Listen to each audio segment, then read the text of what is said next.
우리에게 주시는 하나님의 말씀은 마가복음 7장 5절로 7절입니다. 이에 바리새인들과 서기관들이 예수께 묻되 어찌하여 당신의 제자들은 장로들의 전통을 준행하지 아니하고 부정한 손으로 떡을 먹나이까? 이르시되 이사야가 너희 외식하는 자에 대하여 잘 예언하였도다. 기록하였으되 이 백성이 입술로는 나를 공경하되 마음은 내게서 멀도다. 사람의 계명으로 교훈을 삼아 가르치니 나를 헛되이 경배하는도다 하였느니라. 아멘. 요즘 주일 예배 때 주님이 주시는 핵심 메시지 가운데 하나가 열매에 대한 말씀이죠. 열매에 대해서 이렇게까지 중요한지 저도 좀 새롭게 더 요즘 깨닫고 있습니다. 그런데 우리가 농사를 생각할 때 열매를 잘 맺으려면 그 농작물 하나만 중요하지 않습니다. 그 농작물이 모여있는 농장이 굉장히 중요해요. 농부가 잘 농사를 지으면서 물도 잘 주고 또 그 농장이 배수도 잘 빠지고 온도도 적당하고 잘 가꾸면 아마 품종이 그렇게 좋지 않다 할지라도 그러한 손길 속에서 좀 더 많은 열매를 맺게 될 것입니다. 그러나 좋은 품종이라도 땅도 좋지 않고 또 그 모여있는 농장의 환경이 좋지 않으면 열매를 맺는 데 있어서 쉽지 않을 거예요. 이와 같은 개념으로 우리가 영적으로 풀면 이 교회라고 하는 농장, 한 사람 한 사람의 마음밭도 중요하지만 그들이 모여있는 이 교회 공동체가 어떠하느냐에 따라서 열매를 풍성히 맺기도 하고 또 열매를 잘 못 맺는 현상이 벌어질 수 있다는 거예요. 가끔 저에게 그런 좀 요청 메일이 옵니다. 교회를 찾고 싶은데 지금 제가 이사한 이 지역 또는 거주하고 있는 이 지역에서 마땅한 교회를 잘 못 찾겠습니다. 목사님 좀 소개시켜 주십시오. 근데 제가 교회를 다 알 수 없으니까 혹시 알면 연결을 시켜드리지만 90% 이상은 죄송하지만 잘 모릅니다 라는 그런 이야기를 드려요. 그때마다 느끼는 것이 뭐냐면 정말로 깨어있는 교회, 하나님의 임재가 분명해서 영혼들을 살릴 수 있는 건강한 교회가 있다라고 하는 것이 얼마나 복인가. 어떤 사람이 그런 교회 가면 회복되고 또 성장하고 천국의 열매를 맺잖아요. 지난 목요일 날 제가 인천 마가의 다락방 목요 철야에 말씀을 잠깐 전하고 왔습니다. 예배 한 40분 전에 도착을 해서 담당하시는 목사님과 좀 담소를 나눈 후에 한 15분 정도 이제 제가 그 원장실에서 좀 기도하고 말씀을 묵상하는 시간을 가졌어요. 그런데 하나님의 은혜가 감지가 되는 거예요. 제 영혼이 그냥 원장실에 앉아서 오늘 주님 전할 말씀 도와주세요 라고 기도하는데 회복이 되더라고요. 이곳에 주의 임재가 있네. 시간이 돼서 이제 집회 장소로 들어갔습니다. 우리 교회처럼 30분 정도 뜨겁게 찬양을 하는데 마지막 찬양이 주님의 성령 지금 이곳에 임하소서 임하소서 할렐루야 할렐루야 하는 그런 복음성가 찬양이에요. 이 찬양을 부르는데 정말 주의 영이 임재하시는 거예요. 저는 하나님, 제가 오늘 이곳에서 말씀을 전하고 집회를 인도하는 게 아니라 주님, 그냥 저는 이곳에서 은혜를 먼저 받습니다. 하나님 너무 좋네요. 그래서 오히려 회복되는 은혜를 입고 그리고 돌아왔어요. 제가 한번 생각을 해봤습니다. 왜 하나님이 그 원장실에 그리고 모여있는 그곳에 그러한 깊은 하나님의 임재를 허락하실까? 이끄시는 목사님이 정말 하나님의 뜻대로 그 공동체를 이끌려고 하니까 주님께서 그곳에 하늘문을 여시고 생수를 부으셔서 많은 은혜를 그곳에 흐르게 하시는구나. 병든 자도 많이 낫는다고 하고 많은 분들이 회복되거든요. 여러분, 그러한 곳에 사람들이 한번 모인다고 생각을 해보십시오. 메말랐던 사람이 회복될 것입니다. 하나님을 모르던 사람들이 하나님을 더 새롭게 알게 될 거예요. 영적으로 자라나는 거죠. 공동체가, 교회 공동체가 어떠하냐에 따라서 그곳에 모인 사람들이 더 많은 열매를 맺기도 하고, 반대로 어떤 교회는 허우대는 멀쩡한데 하나님의 임재가 너무 약한 교회들이 있어요. 다 그런 건 아니지만 주로 오래된 교회 있잖아요. 전통이 50년, 또 100년, 그러한 교회들을 보면 전통도 있고 역사도 있고 조직도 탄탄하고 다양한 모임들이 있어요. 근데 이상한 건 뭐냐면 성령의 임재가 그렇게 충만하지는 않아요. 모인 분위기가 그냥 익숙한 친교 모임에 더 가까운 형태를 띱니다. 여러분, 교회의 생명력은요, 조직도 아니고 전통도 아니고 건물도 아닙니다. 하나님의 임재입니다. 성령의 임재, 예수의 생명, 그 생명으로 우리의 속사람이 살아나고 그 생명으로 하나님의 열매를 맺는 게 참다운 교회거든요. 그런데 역사도 있고 전통도 있고 조직도 있고 건물도 있고 재정도 있고 활동도 있는데 성령의 임재가 희박하다면 그것은 무엇일까요? 종교 집단입니다.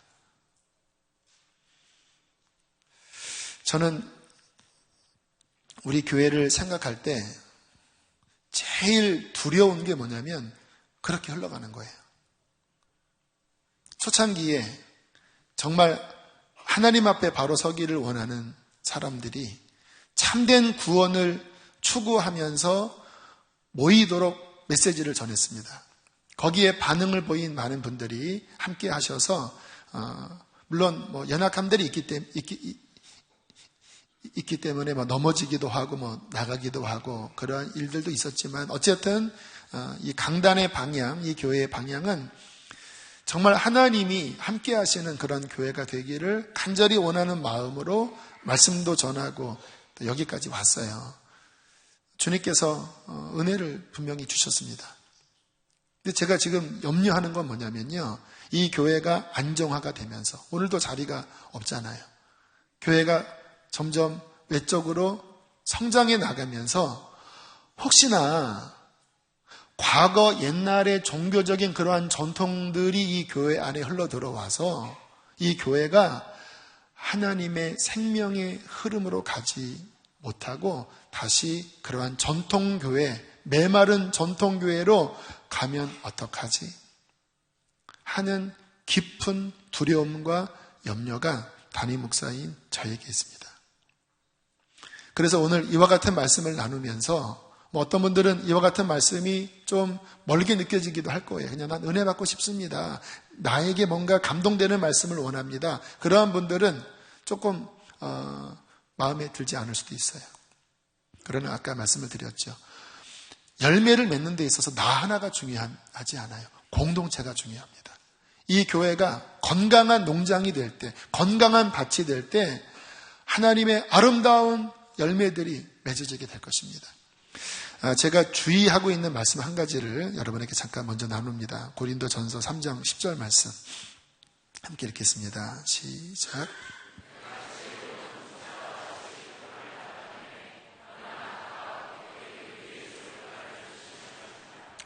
이 본문은 제가 몇 주 전에 신앙의 집이 세워지는데 금, 은, 보석 종류가 있고 나무, 풀, 집이 있어서 마지막 불이 지나갈 때 태워 없어지는 집이 있고 남는 집이 있는데 남는 집이 상을 받는다고 하는 말씀에 나오는 본문이에요.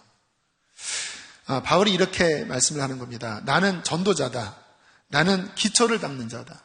내가 예수 그리스도를 전하여 이제 기초를 두었다. 그리고 나는 이제 또 다른 지역으로 갔는데 너희 고린도 교회 사람들이 그 위에 집을 짓는다. 그런데 어떻게 세울지를 조심해야 한다. 예수 그리스도 기초 위에 교회의 기둥이 올라가고 이제 석가래가 가로질러지고 지붕이 덮여지는데, 여러분 그렇지요.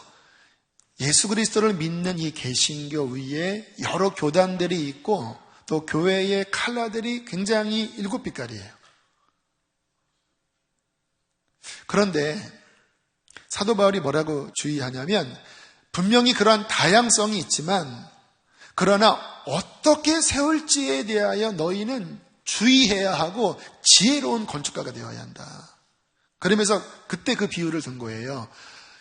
어떠한 세움은 금과 은과 보석처럼 견고하기도 하고, 어떠한 세움은 분명히 세웠지만 나무나 풀과 집처럼 뭔가 부실한데 이 땅에서는 문제없을지 모르지만 하나님의 심판의 불이 지나갈 때 나무, 풀, 집은 다 태워 없어지고 그런 부끄러움을 당하게 될 것이다.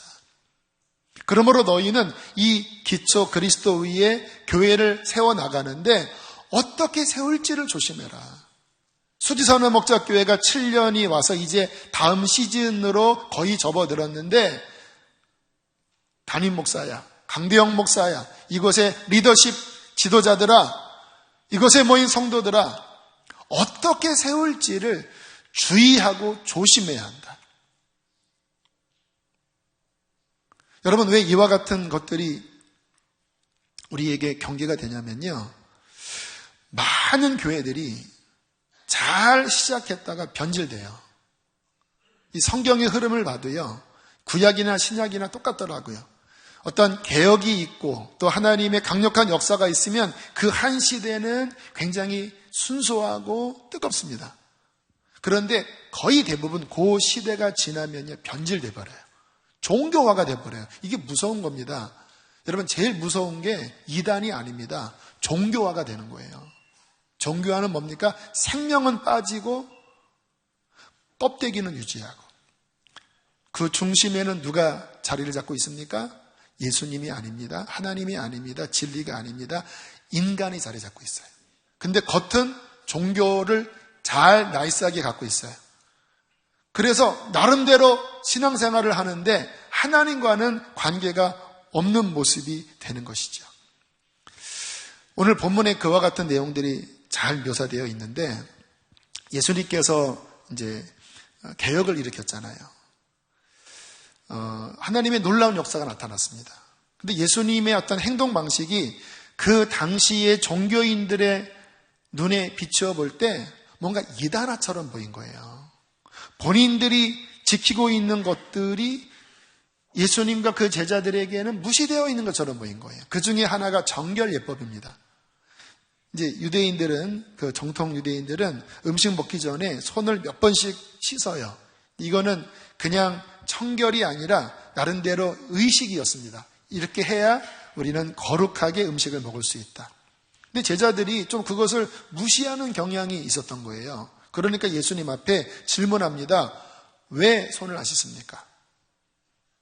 당신 뭔가 잘못된 사람 아닙니까? 그 지적을 듣고 예수님이 하신 대답이 오늘 본문입니다. 우리 함께 6절, 7절을 읽어보실까요? 시작.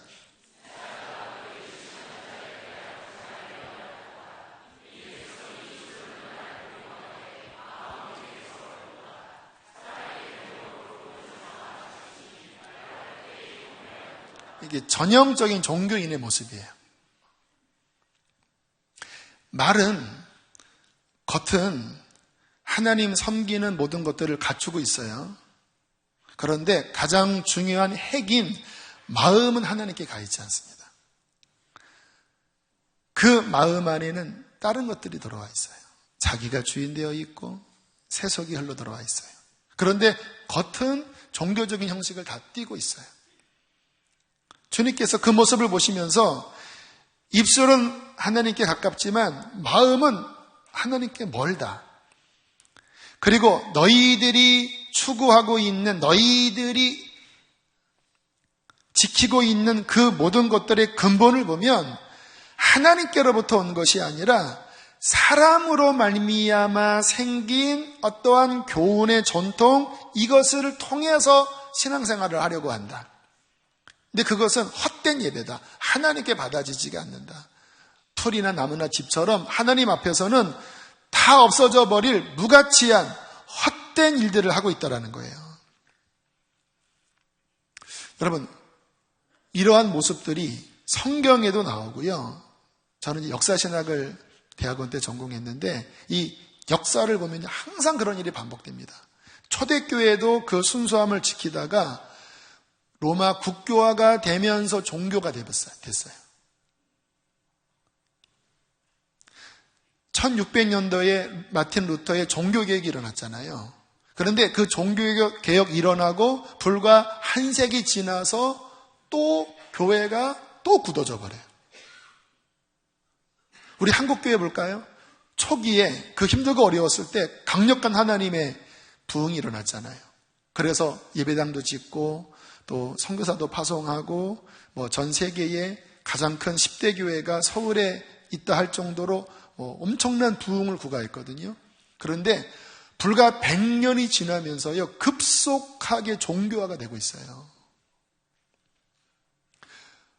교단, 어떤 총회, 어떤 회의 이런 데 가보면요, 웅장한 곳에서 나름대로 형식에 갇혀서 어떤 회의들이 진행되는 것 같은데, 또 이런 이야기 하면은, 아무튼, 좀 걱정되네. 아무튼, 신경 안 쓰고. 보면요, 너무너무 답답해요. 너무너무 답답해요. 형식은 갖췄는데 그 안에 정말 하나님을 경외하고, 하나님의 일들이 일어나고, 주의 생명이 흐르고, 이러한 것들은 별로 찾아볼 수가 없고, 그냥 여러 위원회, 여러 회무들, 이런 것들을 결정하고, 심지어는, 여러분 아십니까? 합신이라고 하는 장로교 어떤 교단에서 김명희 선교사님을 지금 2단으로 정죄하려고요. 계속 모이고, 그런 청원 올라가고, 근데 그 이유를 봤더니 너무 급진적이다. 너무 성경대로 살려고 한다. 무소유를 주장한다. 사람들한테 죄 고백을 하라고 하는 거는 뭔가 냄새가 난다. 이러한 논리로 2단 정죄하려고 그래요. 근데 지금 그 단체가 우리 교회에서 복음학교예요. 여러분 아무튼 잘 선택하십시오. 합신에서는 지금 예의주의 대상으로 하는 것과 우리가 교류하고 있습니다. 말도 안 되는 일이 벌어져요. 말도 안 되는. 무슨 현상인지 아십니까? 생명은 쏙 빠져버리고 종교만이 남는 거예요. 종교만이. 그 중심에는 인간의 권력이 들어가는 거예요. 자기 자리 싸움이 들어가는 거예요. 내 기득권이 들어가는 거예요. 제가 정말 걱정하는 건 아직은 안 그래요. 저도 마음을 지키려고 애를 쓰고 있습니다. 근데 혹시나 우리 교회가 그러한 전철을 밟으면 어떡하지? 시간이 지나면서 점점 사람들이 나도 이렇게 할 거예요. 나 이런 것들을 내게 주어야 해요. 이거는 내 자리예요. 하는 그러한 흐름들. 그 동기가 하나님 중심의 동기가 아니라 어떤 인간 중심적인 어떠한 가치들이, 어떠한 요구들이 이 교회 안에 점점 받아들여지면 그러면 이 교회 망하는데. 하나님이 우리 교회를 여기까지 오게 하신 이유는 우리가 추구했던 그 온전한 복음과 제대로 믿고 싶은 그 동기 하나 보시고 70-80%는 부족했지만 그 마음이 이 시대에 내가 한번 쓸 수 있는 뭔가 중심이네라는 그거 하나 보시고 부족했지만 그 동기 보시고 축복하신 건데 만약에 이거 잃어버리면요 하나님 임재 거두시면 껍데기죠. 여러분 우리 교회가 정말로 종교가 아니라 예수의 생명이 풍성하게 흐르는 교회가 되도록 저와 여러분이 경계하셔야 합니다. 그리고 이 중요한 건 뭐냐면요. 종교는 결국은 하나입니다. 내 자아가 중심되면 종교가 되고 생명은 뭐냐면 나는 그리스도와 함께 죽고 어찌하든 주님만 나타나기를 힘쓰는 중심을 가진 사람들이 교회에 모여 있으면 예수 생명 공동체가 돼요. 특히 중요한 건 리더입니다. 리더가 중요한 것은 영향력이 크거든요.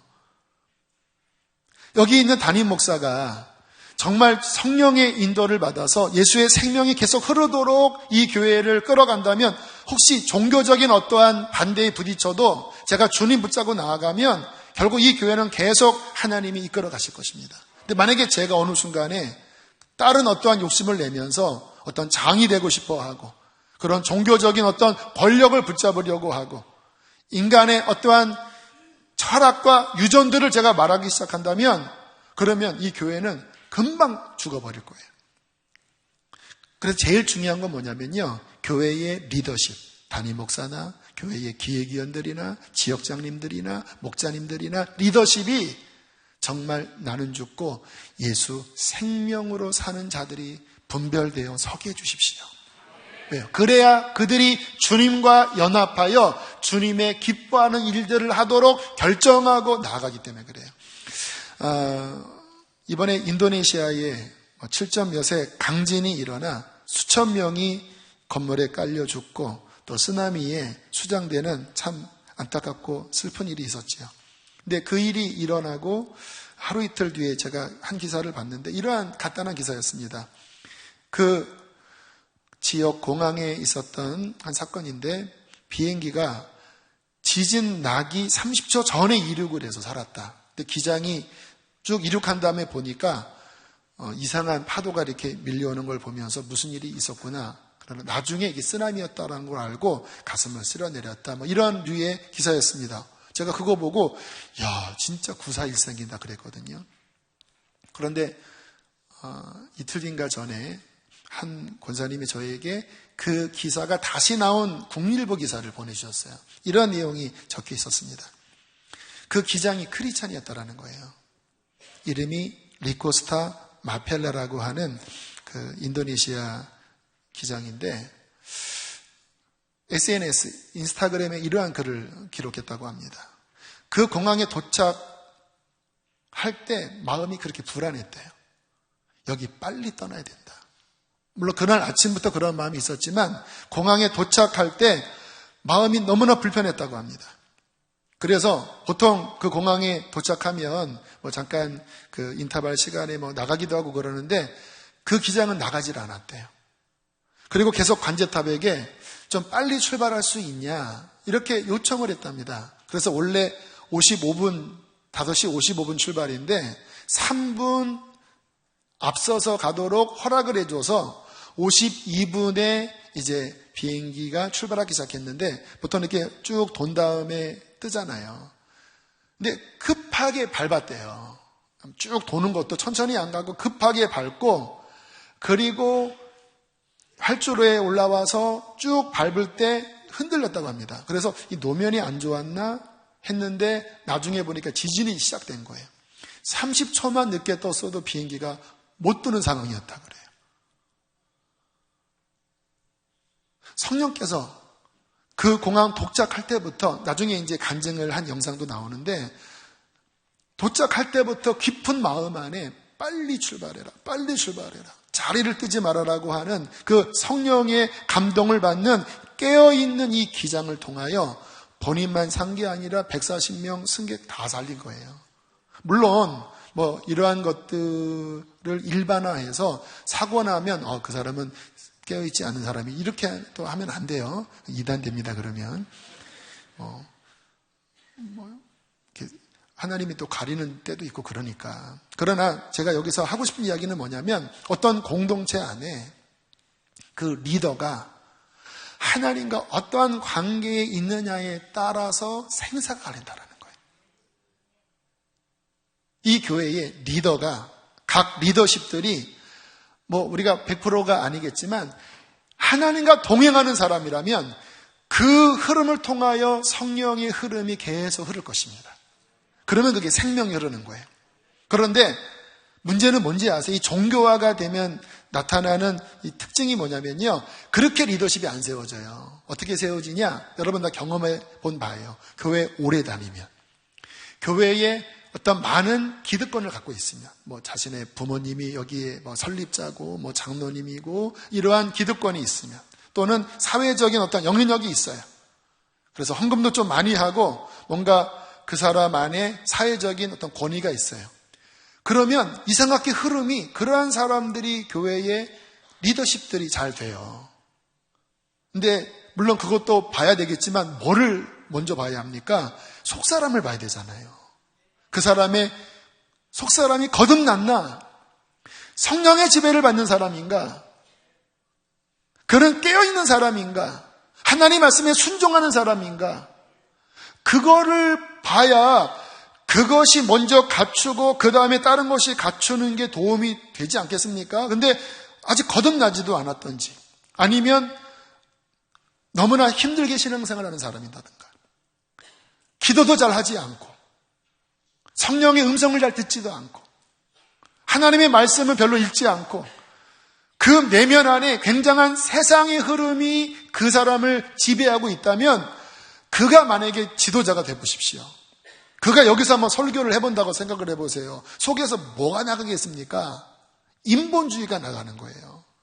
여러분, 하나님의 중요한 일의 결정은요, 어떤 면에서는 우리의 어떠한 판단, 우리의 어떠한 생각을 넘어서는 일들이 굉장히 많아요. 그때는 이게 하나님으로부터 온 것이 분명하다고 분별되면 순종해야 돼요. 그러면 하나님이 역사하십니다. 근데 이 종교화가 되면요, 그런 것을 분별할 영적인 수준이 안 되니까 그냥 어떤 인간적인 절차에 의해서 본인들의 경험과 판단에 맞지 않으면 안 돼요.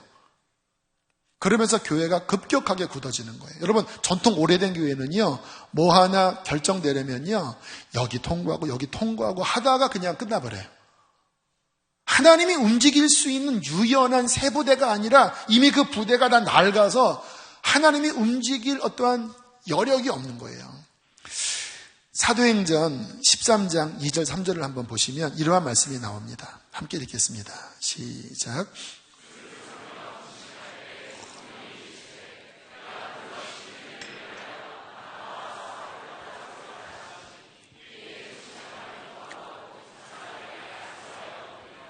이 말씀은 선교학에 있어서 엄청난 말씀이에요.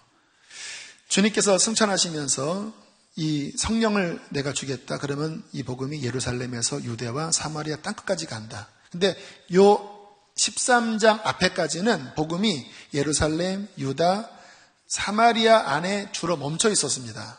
근데 유대인들이 좀 편견이 있어서 이방인에게 복음을 전하는 것을 굉장히 꺼려했어요. 심지어는 12사도들조차도. 그러나 어떻게 복음을 전하다 보니까 안디옥에서 이방인들에게 복음을 전했는데 이들이 복음을 막 받아들이네요. 또 뭐 고넬료도 좀 받아들이네요. 그런데도 뻗어나가지 못했습니다. 근데 이 안디옥 교회, 이방인들 교회에 바울과 바나바라고 하는 초대교회 유명한 지도자들이 리더십으로 섬기고 있었고 어느 날 기도를 하는데 갑자기 성령님의 지시가 떨어진 거예요. 내가 불러 시키는 일을 위하여 바나바와 사울을 따로 세워라.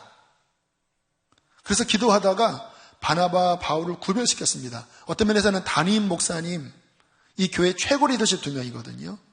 그리고는 성령께서 이들을 이방인 선교의 파송자로 파송시키십니다.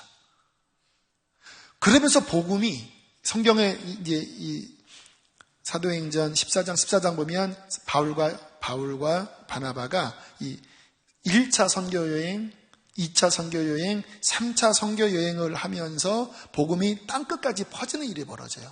그 관문이라고 할 수 있는 게 바로 이 말씀이에요. 근데 이 말씀의 키가 뭐냐? 그 리더십들이 함께 모여서 기도할 때 성령께서 말씀하셨다라는 거예요. 그리고 그들은 여기 귀를 기울였다라는 거예요. 그리고 순종했어요. 성경에 보면 이에 보낸이라 하잖아요. 어느 날 성령께서 여기 강대영 목사와 또 어떤 장로를 이제 북한으로 보내라. 안녕히 계십시오 하고 제가 이제 가면 참 쉬운 일이 아니겠죠. 근데 요 성경에 그러한 일이 벌어졌어요. 그리고는 복음이 땅끝까지 막 활발하게 뻗어나가는 선교의 대장정이 여기서부터 시작돼요. 근데 이것을 가능하게 했던 것은 성령께 깨어있는 리더십의 교회였다라는 거예요. 안디옥 교회가. 또 하나, 이제 바울이 선교 여행을 할 때, 아마 이때가 2차, 3차 요 사이인데, 바울은 이제 본인이 익숙한 아시아 지역, 지금 소아시아, 터키부터 해서 좀 중동 가까운 지역 쪽으로 주로 이제 복음을 전하러 다녔었어요. 그런데 어느 시간부터 왠지 성령이 계속 막는 느낌을 받은 거예요. 그게 사도행전 16장 7절부터 나오는 말씀입니다. 함께 읽겠습니다. 시작.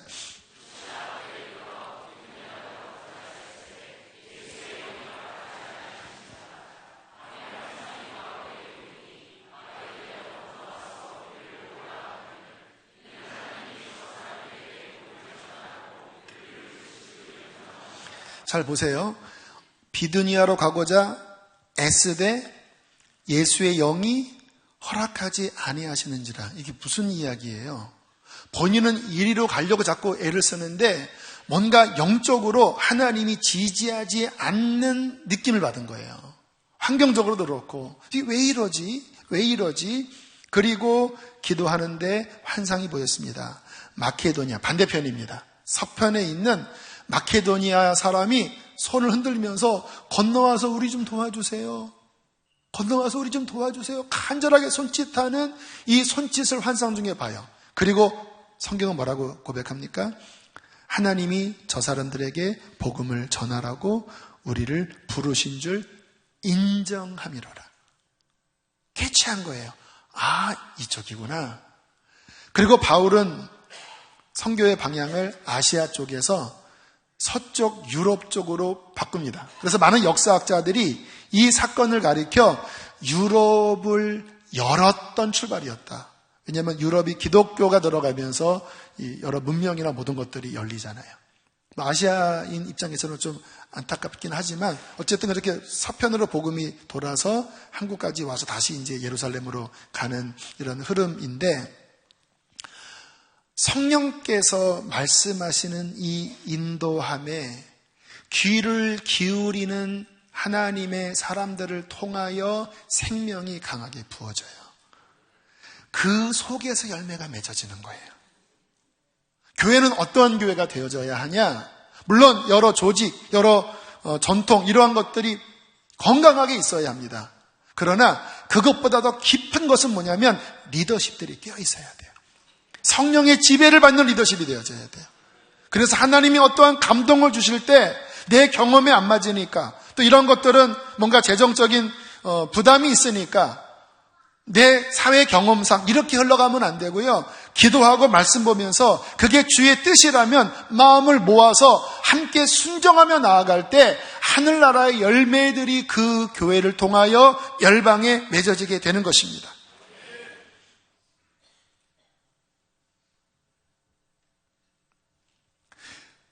저와 여러분이 제일 조심해야 될 일은 뭐냐면요, 이 교회가 육신적인 사람에 의하여 끌려가지 않게 하시고 세속 방식으로 흘러가지 않게 해달라고 기도하셔야 돼요. 제가 90년대에 제일 좋아했던 단체가 있었습니다. 호산나 인티그리티라고 하는 단체예요. 여기에 엄청난 찬양 앨범, 찬양 집회들이 정말 풍성하게 나왔어요. 돈 모엠, 론 캐놀리, 그 외에 굉장한 워십 리더들이, 이 미국 문화는 굉장히 다양성이 있더라고요. 여러 워십 리더들이 다양한 환경 속에서 하나님께 예배하는 것이 앨범이 되고, 그것이 또 온 세계에 퍼지면서 경배와 찬양 문화가 온 세계에 확산됐어요. 얼마나 성령 충만하고 얼마나 뜨거운지. 저는 20대 때 굉장히 이 단체를 통해서 영적인 활력과 또 예배에 대한 영감을 받았어요. 근데 참 이상한 사실은 2000년대 들어서면서부터 앨범이 안 나오더라고요. 그러더니 유야무야 불이 꺼지더라고요. 그래서 왜 그러지 했습니다. 근데 몇 년 전에 저희 교회에서 찬양 사역했던 이재혁 전도사님, 그분이 이쪽 호산나 팀들과도 좀 관련이 있어서 이 상황들을 아시더라고요. 이런 이야기를 했습니다. 마이클 콜맨이라고 하는, 제가 정확히 이름이 지금 기억이 안 나는데, 그 전체 책임자가 잘 이끌어 오다가 이제 어떤 기한이 돼서 이제 은퇴할 상황이 됐대요. 그래서 돈 모행이라고 하는 굉장히 깊은 영성가 또 워십 리더에게 좀 당신이 이 호산나를 맡아달라고 부탁을 했대요. 근데 이 돈 모에는 하나님께 예배하고 뭔가 주님과 동행하는 것을 더 중요시 여겼기 때문에 이러한 것들을 맡기에는 좀 부담스러워서 고사를 했답니다. 그러다가 이 일을 누구에게 맡겼냐? 전문 경영인들에게 맡긴 거예요. 왜냐하면 수입이 엄청나거든요. 앨범이 막 수백만 앨범 팔린 이 골든 앨범도 막 여러 개 나올 정도로 굉장한 재정 수익 구조를 갖고 있었기 때문에 일반 경영인들에게 맡겼는데 그 다음부터 죽어버렸대요. 마치 어떤 농작물을 잘못된 곳에 심으면 죽어버린 것처럼 그렇게 죽어버렸다라는 거예요. 굉장히 우리에게 주의를 환기시키는 이야기입니다. 교회는 어떤 교회가 되어져야 하는가? 또 하나 말씀을 드리면, 이분은 90년대에 강하게 성령운동을 일으켰던 목사님이십니다. 그 기도원에 굉장히 많은 사람들이 90년대에 몰려들었고요. 또 이 목사님의 말씀 듣고 목회자로 굉장히 많이 헌신도 했어요.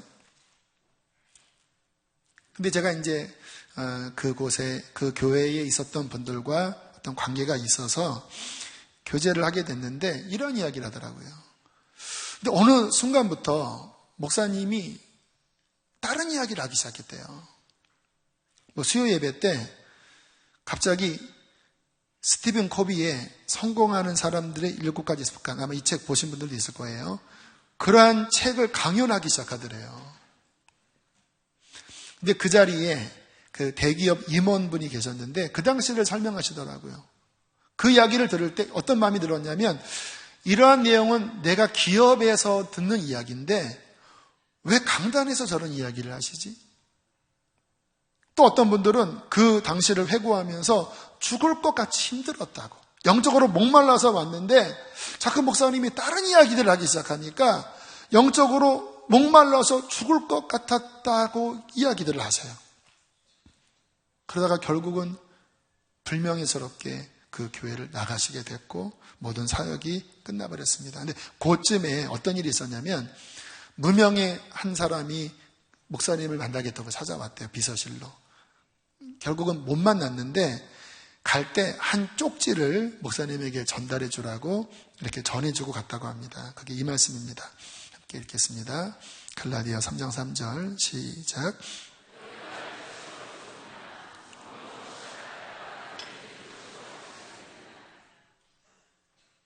성령으로 시작했다가 육체로 마치고자 하느냐. 하나님의 생명과 성령의 흐름 안에 있었다가 이제는 종교, 세속주의, 인본주의로 전락하려고 하느냐. 결국은 이렇게 되어버린 것 같아요. 여러분, 교회는요, 하나님 나라의 원리대로 움직여야 합니다. 하나님의 말씀이 교회를 지배해야 돼요. 이 강단에서는 제가 중요하지 않습니다. 진리가 중요합니다. 이 교회의 방향이 있어서 사람이 중요하지 않습니다. 주님의 방향대로 움직여져야 돼요. 저는 때가 되면 저도 나가겠지요. 그러나 계속 이 교회는 하나님 나라의 원리, 하나님 나라의 진리와 성령의 다스리심이 이 교회를 계속 이끌어간다면 이 교회는 20년, 30년이 지나도 계속 하나님의 나라를 위하여 열매를 맺게 될 거예요. 그러나 이 교회가 어느 순간부터 세속화가 되고 주님이 빠져버리고 인간이 주인된 인본주의적인 집단, 사람들이 교회에서 자기 어떠한 세력을 형성하고 자기 파워를 형성하고 그 안에 담임 목사와 또 이 파와 저 파가 서로 어떠한 권력 분쟁이 일어나는, 이렇게 돼버리면요, 하나님은 계속 회개를 촉구하시다가 결국 거절하면요 촛대를 옮겨버리시는 거예요. 그렇게 되지 않도록 우리들이 정말로 겸손하게 엎드린 섬김의 리더십이 되고 정말 주님의 생명이 앞장서도록 내 자신을 계속 주님의 십자가와 연합하여 나아간다면 우리 교회는 계속해서 하나님 앞에 쓰임받게 될 것입니다. 여러분, 제가 왜 이것을 간절하게 외치냐면, 저는 제일 중요시 여기는 게 영혼 구원입니다. 한 영혼이 영원히 멸망하고 교회 다니지만 생명 없다가 그가 거듭나서 하나님 나라 백성 된다면 이것처럼 엄청난 가치가 어디 있습니까? 근데 그 생명의 열매가 언제 나타나느냐? 교회가 예수의 생명과 연합되어 있을 때, 교회 리더들이 그렇게 주님과 깨어서 연합하여 동행할 때 주님은 그곳에 주의 생명을 부으시고 교회는 주의 말씀이 선포되어지고 그러면 사람들이 구원 얻는 거예요. 그러나 교회가 종교화가 되면요, 주의 임재가 없기 때문에 교회에서 구원을 받을 수가 없어요. 오히려 상처만 받고 떨어져 나가는 것이죠. 또 우리 교회에게 주신 사명이 무엇인가요? 다음 세대에 대한 사명이 있습니다. 여러분 아시나요? 저희 교회는 아이들을 살려야 합니다. 왜요?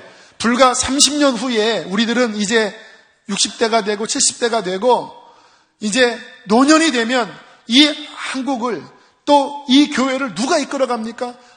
지금 중고등부 아이들, 유년 주일학교 아이들이 40대, 50대가 되는 게 그때 아니겠습니까? 근데 이들이 못 살면 이 다음 세대는 끝나는 거예요. 그런데 어저께 어떤 기사를 보니까 중고등 아이들의 성관계 실태를 아십니까? 아이들 성관계 처음 시작한 그 나이가 13살. 중고등부 아이들이 쉽게 성관계하고 중절 수술하고 그러면서 뭐 피임을 가르쳐야 되지 않겠냐 뭐 이런 류의 이상한 글들이 지금 실태로 있는데 그 아래 댓글을 보니까 뭐 가관인 댓글들이 막 적혀져 있더라고요. 아이들을 살리는 길은요, 참다운 복음이 성령의 역사로 아이들을 부딪혀놓은 것밖에 없어요. 그러려면 우리들이 살아있어야 합니다. 우리 세대가 정말로 하나님과 동행하는 세대가 되어서 주님의 물줄기들을 마음껏 아이들에게 흘려보내는 통로가 되어져야 돼요. 그러면 아이들이 살아날 것입니다. 또 하나 우리 교회 사명이 뭔지 아세요? 통일시대에 북한을 구원하고 그리고 정말로 아름다운 화합을 이루게 하는 리더를 세우는 게 저희 교회의 통일의 사명이 있다고 믿습니다. 그런데요, 여러분, 그것도 감당하려면 이 북한과 우리는요, 언어도 같고 또 같은 민족의 뿌리를 갖고 있지만요, 이 사상이 너무나 많이 다르대요. 이 모든 것들을 극복하는 비결은 다른 게 없습니다. 정말 복음을 가진 교회가 예수 생명으로 가면 모든 분열을 화합시키고 그들을 구원할 것입니다. 근데 우리 교회가 종교화가 되면 북한 가면 안 돼요. 박범 목사님 뭐라고 하시는지 아세요? 통일을 안 시키는 건 하나님의 뜻이다. 통일되면 북한 지하교회가 더러워진다라는 거예요.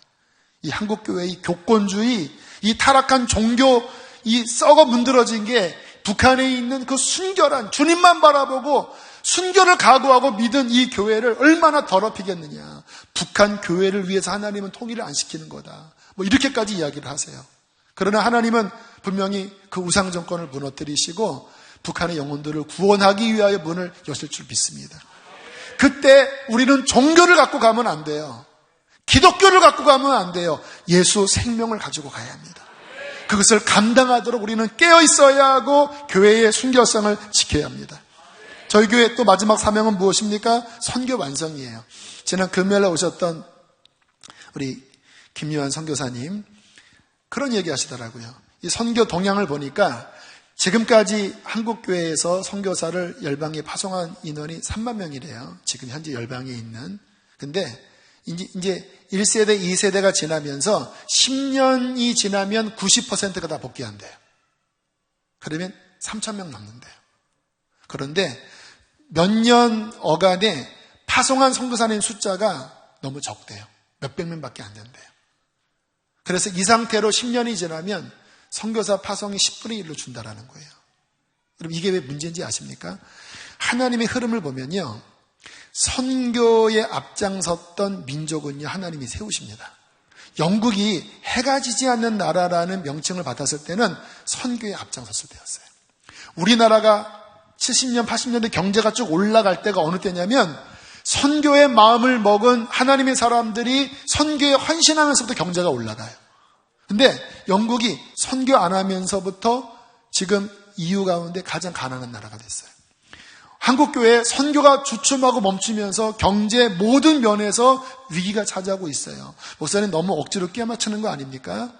아무튼 역사와 선교의 흐름을 보면 그 그래프가 같이 가는 경우가 굉장히 많다라니까요. 여러분, 한국이 살려면 한국교회는 계속 선교해야 합니다. 저는 우리 교회가 다음 세대를 살리고 또 통일을 준비하고 또 정말로 하나님 당신 나라가 임할 때에 온 열방에 뻗어서 복음을 전하는 사람들이 열방에 있는 그 상태에서 주님을 맞이하길 원합니다. 제가 요르단을 가는 것도 그런 의미에서 두드리려고 가는 거예요. 과연 하나님이 그것에 우리에게 주실 유업이 있는가? 또 어제 금요일은 미얀마 노 선교사님을 만났는데 그분도 그곳에 와서 좀 우리 수지선한 목자교회가 본인이 닦은 이 기초 위에 좋은 것을 세워달라고 간곡하게 요청을 하는데 모르지요. 그러나 제 마음에는 하나님 저희 교회에게 주시는 선교의 유업 하나님 허락하여 주십시오. 그래서 여기도 저기도 제가 두드려 보면서 하나님이 오늘 마케도니아 예화처럼 문을 여실 때 저희 교회가 준비되어 성령의 인도함을 따라 열방에 뻗어나가기를 원합니다. 그것을 감당할 세부대, 유연한 세부대, 성령의 인도함을 따라갈 수 있는 깨어있는 리더들이 모여있는 수지선화 목자교회 되기를 원합니다. 우리 함께 이 시간 찬양합시다. 많이 부르지 않은 찬양이라 모르는 분이 많겠지만 가사가 너무 마음에 듭니다. 그래서 가사를 기억하면서 찬양을 함께 부르고 성찬 받겠습니다.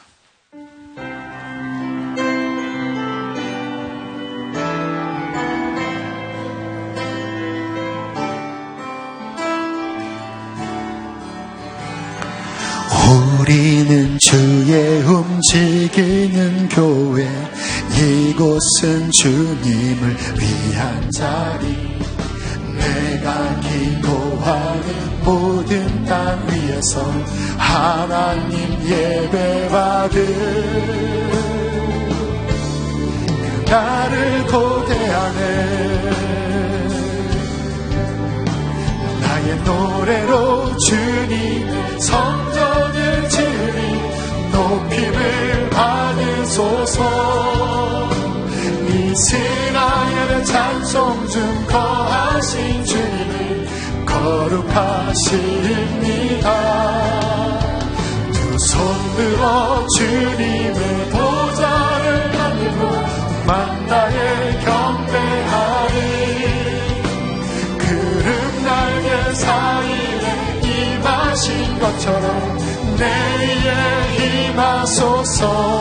하나님 우리가 이곳에 섰으니 이 땅을 치유하소서.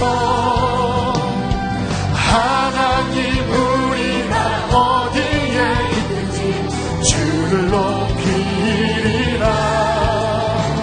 열방들아 주님을 송축할지어다. 그 발 아래 입 맞추라. 영원한 통치자 주 예수 그리스도, 그는 위대하신 왕.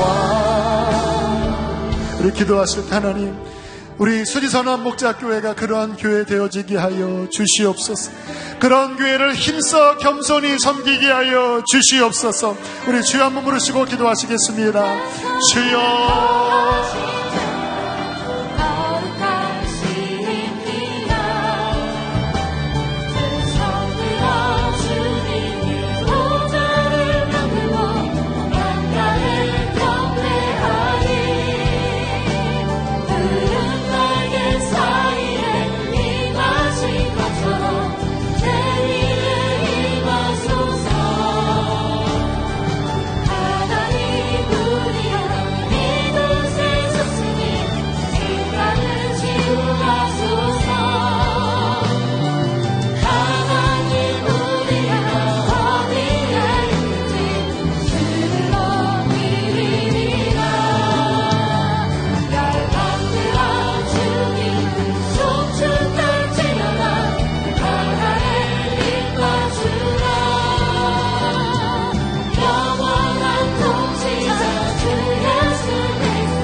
아버지 하나님, 오늘 이 성찬을 받으면서 우리가 한 몸, 한 떡, 한 그리스도의 피에 참여하기를 원합니다.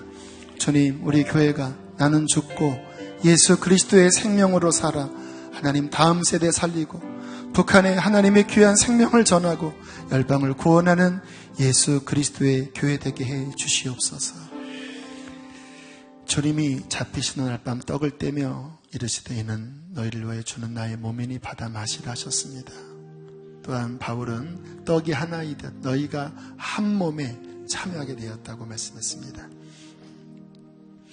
식후에 잔을 드사 이는 많은 사람들의 죄사함을 위하여 흘리는 나의 언약의 피니 받아 마시라 하셨습니다. 우리는 한 피 받은 한 형제 자매입니다.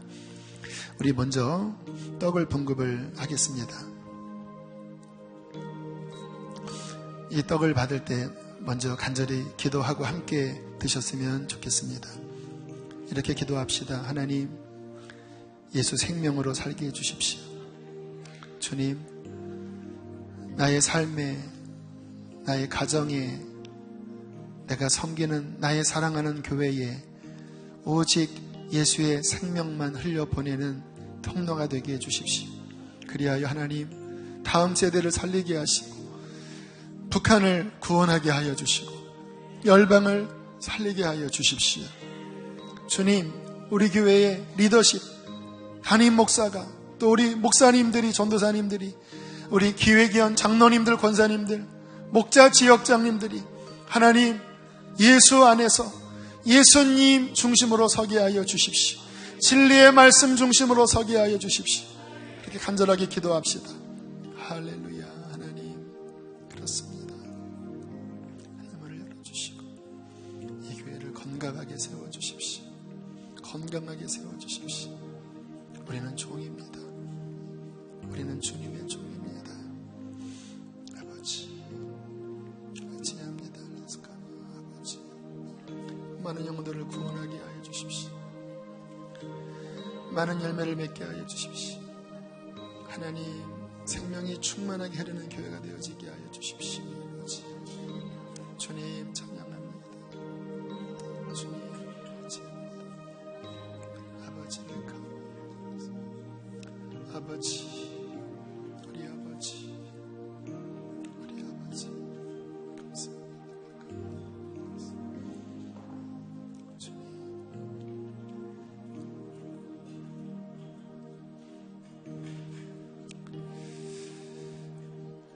주님,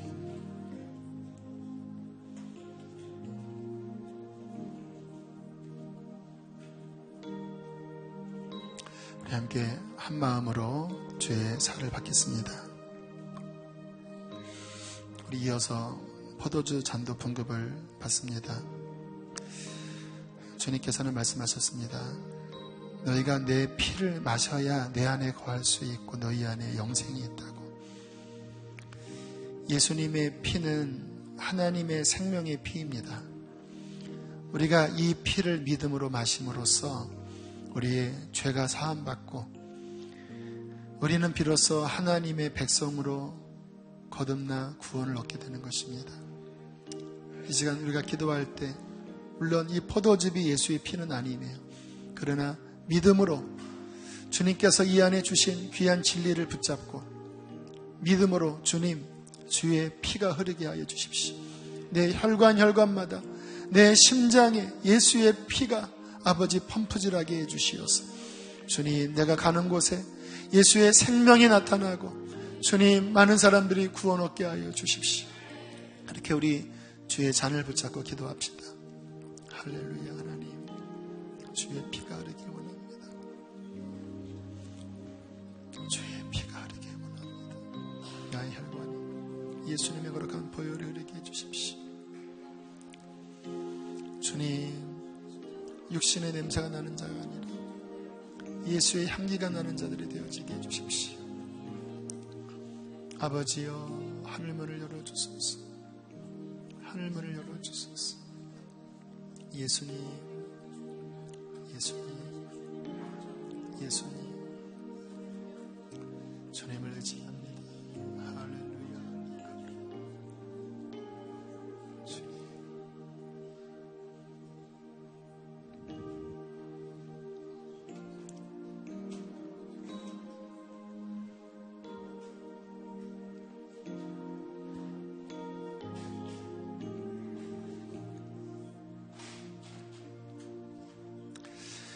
아멘. 우리 함께 주의 잔을 믿음으로 받겠습니다.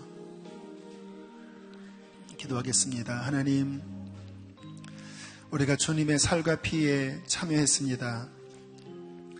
이제는 예수의 생명으로 살겠습니다.